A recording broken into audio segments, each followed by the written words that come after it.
남편이 돌아가신 그날 밤 저는 처음으로 누군가의 온기가 그리웠습니다. 따뜻한 손길보다 더 깊은 무언가가 제 마음속으로 스며들어 조용히 저를 무너뜨렸습니다. 누군가를 사랑하는 것이 죄일까요? 외로움 속에서 피어나는 이 설렘은 과연 사랑이 될 수 있을까요? 제 이야기를 들어보세요. 서울 외곽의 작은 납골당. 매주 토요일이면 서정이는 어김없이 그곳을 찾았다. 검은 코트에 가지런한 머리말 없는 발걸음.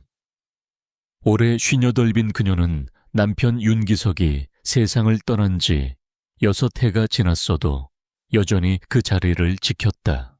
작은 국화꽃 한 다발과 물티슈. 그리고 늘 같은 인사. 기석 씨 잘 있었죠? 대답은 돌아오지 않았다. 하지만 그녀는 그 침묵에 이미 익숙해져 있었다. 그날도 마찬가지였다. 하지만 뭔가 달랐다. 누군가 먼저 와 있었다. 등이 약간 굽은 중년 남성. 그는 윤기석의 가장 오래된 친구 정태민이었다. 아, 정긴 씨. 그가 먼저 인사했다. 오랜만이에요, 태민 씨. 짧은 인사, 어색한 공기. 서로를 바라보지 않은 채 묵묵히 납골당을 나섰다. 주차장까지 걸어가며 그는 우산을 씌워주었다. 그 우산 아래에서 정희는 처음으로 그의 얼굴을 바라보았다. 요즘은 어떠세요? 그녀의 조심스러운 질문에 그는 한참을 생각하다가 말했다. 그럭저럭입니다. 잘 지내는 척하면서요. 그 말에 정희는 작게 웃었다. 저도요. 척하는 거 이제 익숙하네요.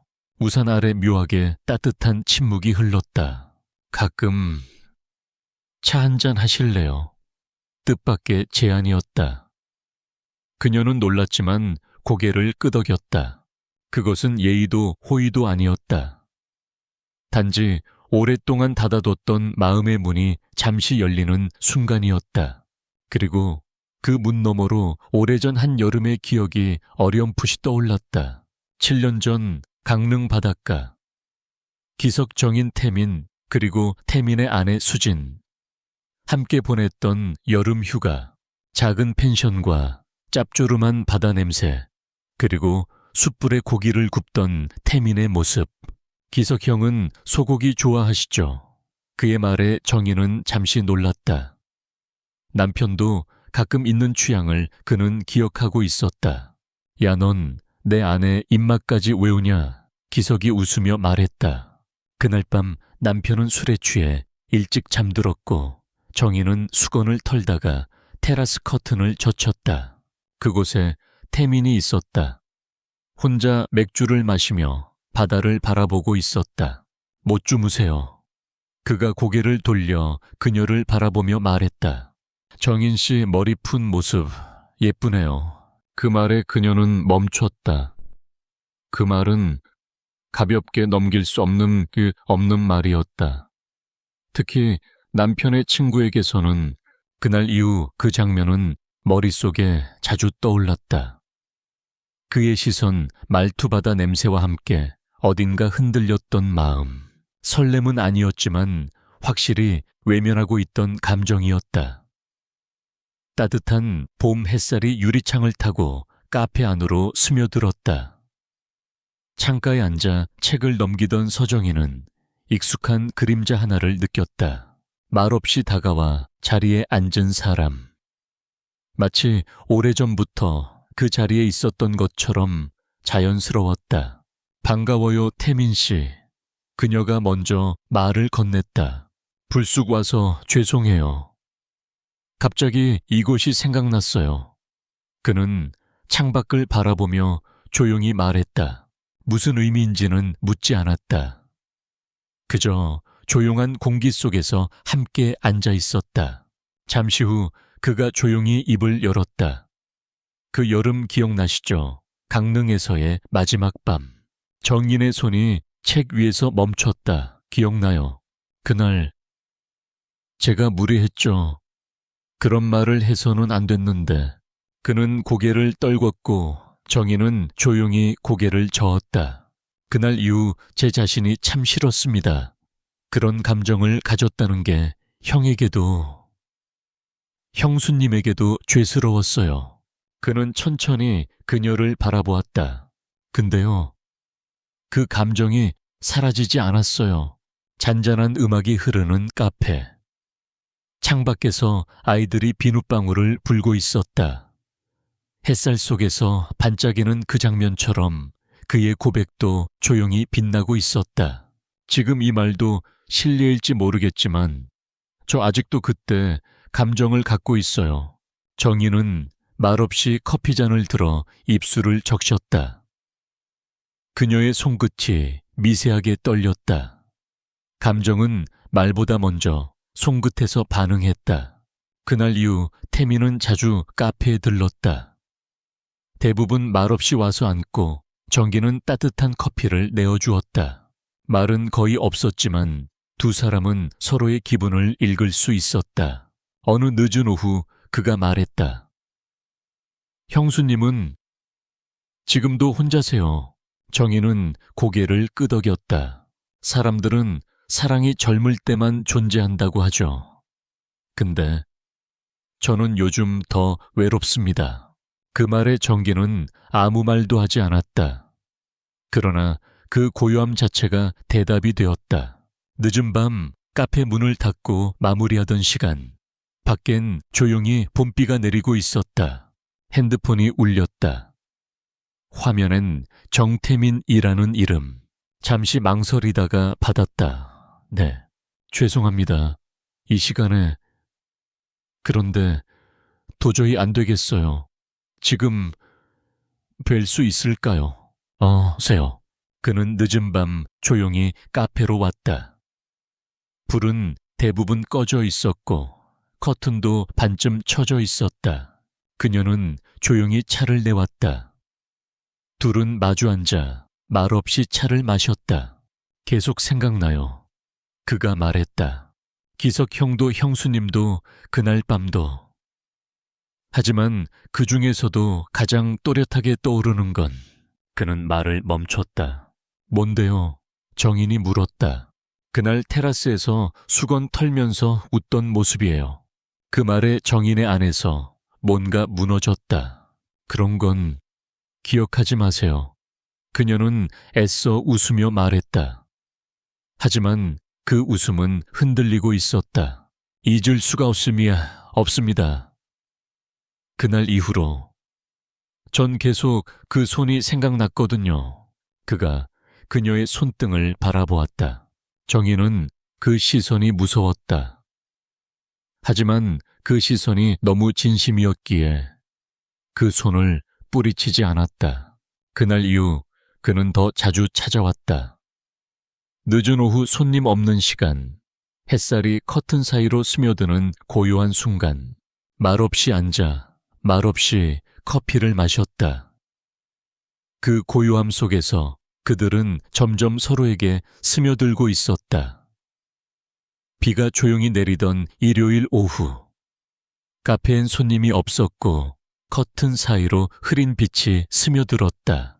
그녀는 창가에 앉아 조용히 차를 마시고 있었다. 그때 그가 말했다. 이건 죄일까요? 갑작스러운 질문이었다. 하지만 그녀는 놀라지 않았다. 글쎄요. 그는 시선을 바닥에 두고 천천히 말했다. 사람들이 보면 분명 손가락질 하겠죠. 형의 친구였고 나이도 많고 우리 관계는 설명할 수 없으니까요. 정기는 조용히 고개를 숙였다. 그 말 하나하나가 자신의 마음속에서도 여전히 싸우고 있는 물음들이었다. 하지만요, 만약 이 감정을 숨기고 살아야 한다면 그게 더 죄스러운 건 아닐까요?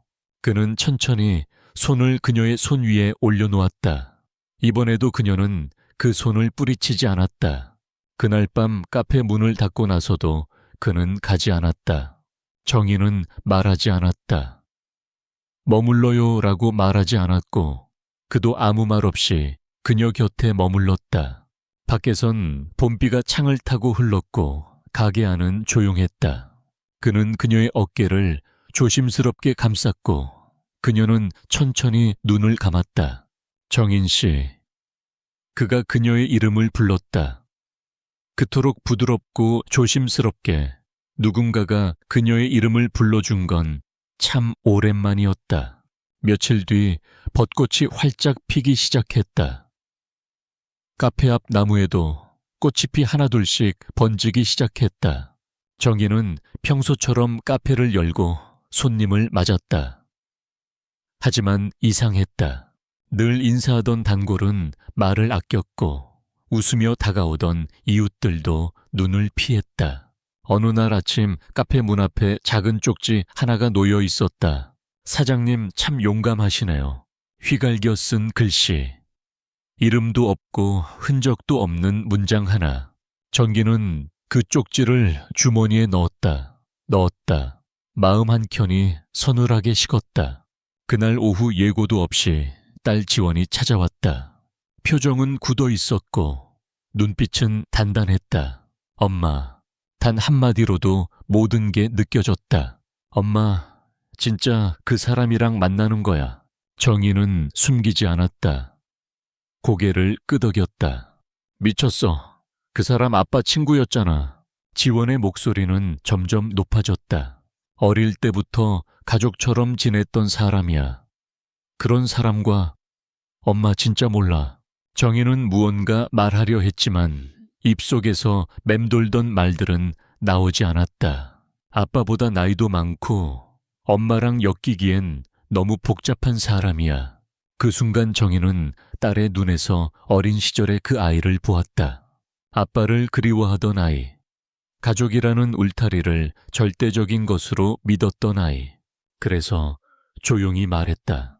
엄마도 사람이야. 지원은 멈칫했다. 엄마도 외롭고 누군가 옆에 있어줬으면 좋겠다는 생각해. 긴 침묵 끝에 딸이 묻는다. 엄마, 그 사람 사랑해.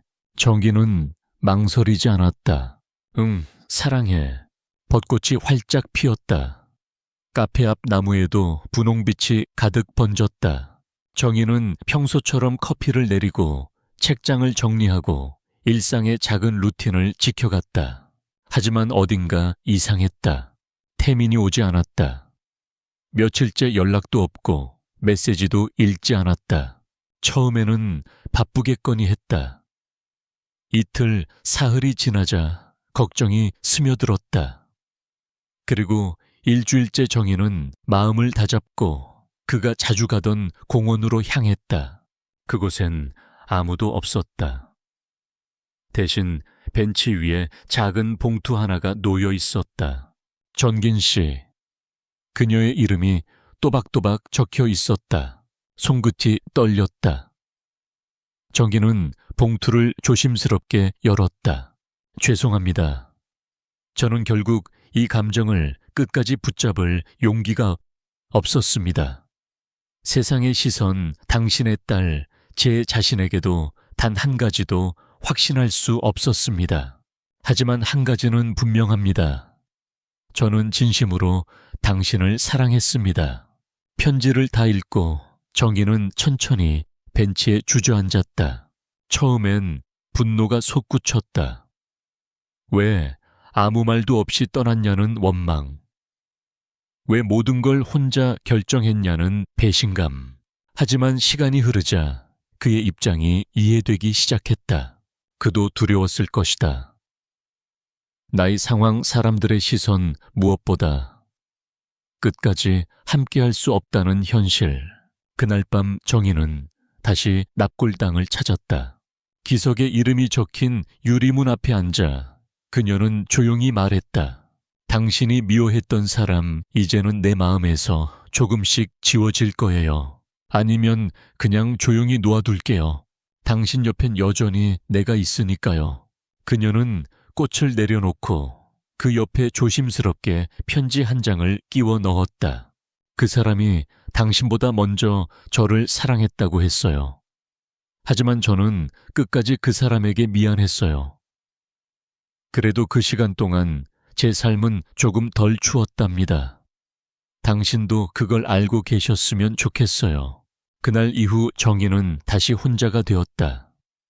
커피를 내리고 책장을 정리하고 익숙한 일상으로 돌아갔다. 하지만 매일 아침 거울을 볼 때마다 그녀는 자신이 달라졌음을 느꼈다. 조금 더 주름진 눈과 조금 더 부드러워진 미소, 그리고 마음 한켠에 남겨진 작지만 깊은 흔적. 늦은 봄의 공기엔 여전히 벚꽃 향이 남아 있었다. 따스한 바람이 커튼 사이로 스며들던 어느 아침 정기는 평소처럼 커피를 내리고 있었다. 그날도 특별할 것 없이 흘러가리라 생각했다. 하지만 납골당을 찾은 그녀 앞에 예상치 못한 얼굴이 서 있었다. 검은 점퍼에 수척해진 얼굴. 하지만 여전히 단정한 눈빛. 정인 씨, 그는 조용히 말을 건넸다. 그 순간 그녀의 심장은 예기치 못한 감정으로 떨렸다. 오랜만이에요, 태민 씨.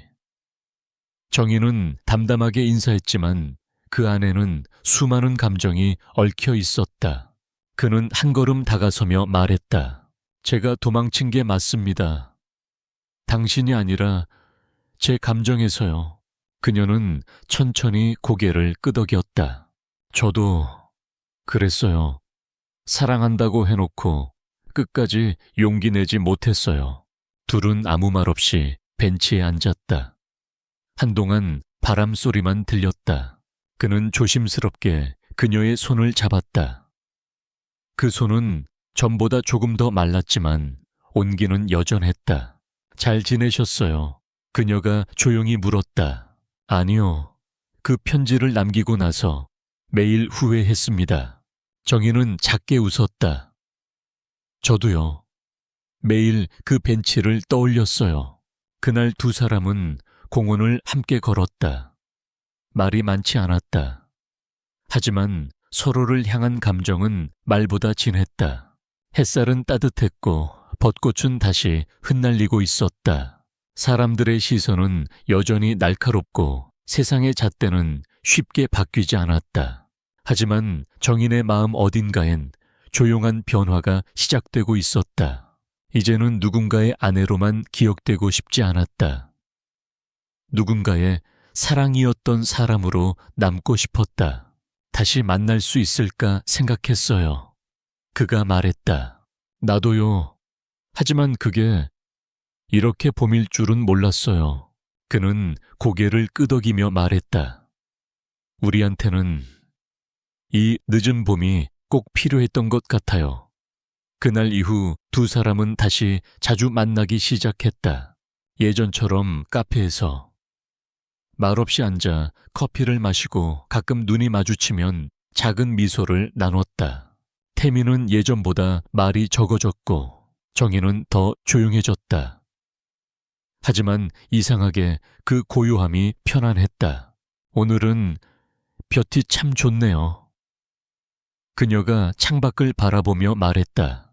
네, 이런 날은 그냥 살아있다는 것만으로도 감사하죠. 햇살 아래 두 사람의 그림자가 나란히 드리웠다. 그들은 그저 그렇게 각자의 침묵을 품은 채 서로를 바라봤다. 하지만 세상의 시선은 여전히 날카로웠다. 단골 손님 몇몇은 더 이상 카페에 오지 않았다. 동네 마트에서도 은근한 뒷말이 들렸다. 저기 그 여자 남편 친구랑 그렇다잖아. 칠순 가까운 나이에 무슨 사랑 타령이래. 정희는 아무 말도 하지 않았다. 다만 저녁마다 창문을 닦을 때마다 유리창에 비친 자신의 얼굴을 바라보며 속으로 중얼거렸다. 아, 괜찮아. 나는 나니까. 하지만 그녀도 흔들렸다. 어느 날 밤 태민이 카페 앞에 서 있었지만 그녀는 문을 열지 못했다. 안에서 불을 끄고 커튼을 닫고 그저 조용히 벽에 등을 기댄 채 심장이 뛰는 소리를 들었다. 지금 이 감정이 진짜인지 아니면 그냥 외로움인지 그녀는 밤새 고민했다. 그리고 다음 날 아침 그는 쪽지를 남겨두고 갔다. 기다릴게요. 당신의 마음이 정리될 때까지. 정희는 그 쪽지를 쥐고 카페 안에서 오래도록 움직이지 못했다. 며칠 동안 그녀는 스스로와 싸웠다. 과연 이 사랑이 누군가에게 상처가 되는 걸까? 과연 자신이 누구에게 용서를 구해야 할까? 결국 그녀는 다시 납골당을 찾았다. 남편의 유리문 앞에 앉아 긴 숨을 들이쉬고 말했다. 기석 씨, 이기적이라 해도 괜찮아요. 나는 이제 살아있는 사람으로서 살아가고 싶어요. 그날 밤 카페 문을 닫은 뒤 정기는 핸드폰을 들고 그에게 전화를 걸었다. 신호음이 2번 울린 뒤 그가 받았다. 정인 씨, 커피 한 잔 하실래요? 그 짧은 말에 모든 용기가 담겨 있었다. 따스한 햇살이 카페 창을 가만히 두드리던 오후, 태민은 조용히 문을 열고 들어왔다. 정희는 이미 2잔의 커피를 준비해 두었다.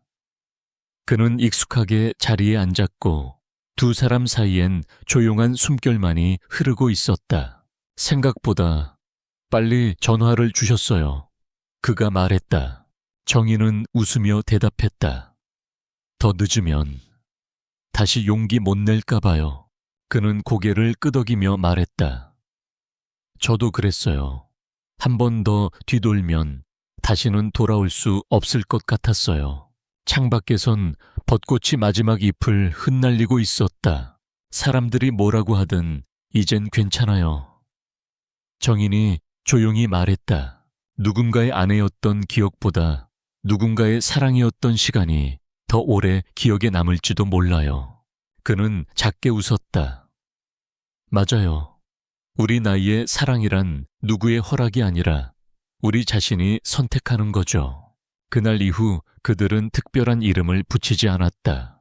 연인이라 부르지도 않았고 동반자라는 말도 하지 않았다. 다만 늦은 오후 햇살 좋은 날이면 함께 산책하고 비 오는 날엔 카페 안에서 조용히 커피를 마셨다. 그들은 말없이 서로의 온기를 나누며 자신의 삶에 조용히 스며들었다. 어느 날 정희는 카페에 혼자 앉아 창밖을 바라보다 자신도 모르게 웃고 있었다. 그 미소는 누구에게 보이기 위한 것이 아니었다. 그냥 살아있음이 감사해서, 누군가를 생각할 수 있어 행복해서. 그녀는 더 이상 누구의 시선에 흔들리지 않았다. 어느 늦은 봄날 그녀는 이렇게 적었다. 내 마음은 이제 조용히 피어나 누군가를 향한 향기가 되었습니다. 그 향기는 그녀 자신에게도 그를 향해서도 작은 위로가 되었다. 그리고 그 이야기가 누군가의 가슴에 늦게라도 닿을 수 있기를 바랐다.